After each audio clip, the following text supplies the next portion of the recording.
ఏదే అందరూ ఆడే విన్ అయ్యాడు. రోజుతో ఆడినప్పుడు కూడా ఈడే విన్ అయిపోతుంటే ఏట నువ్వు కావాలని ఓడిపోతున్నావా అన్నావు మా అమ్మ నేనే. ఇందులో కావాలని ఓడిపోవడాలు ఉండవు, అంతా అది ఎగుడులో ఉంటది. ఆడే విన్ ఎక్కువ సిక్స్లు పడింది నాకే. కానీ వీడికి ఒకటిలో 2 3 పడ్డాయి, 3 పైకి ఎక్కేసాడు. 6 అది అయిపోయింది.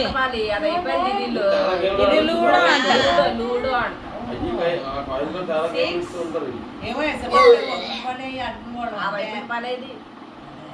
ఎంత పెద్ద పేపర్ తెచ్చేవారు కదా భయపెట్టుకోవాలి అంటే. అయ్యా తర్వాత వానగుంటలని శ్రావణి ఇది అయిపో వస్తుంది అనేటప్పుడు చెప్పే మళ్ళీ తెస్తానప్పుడు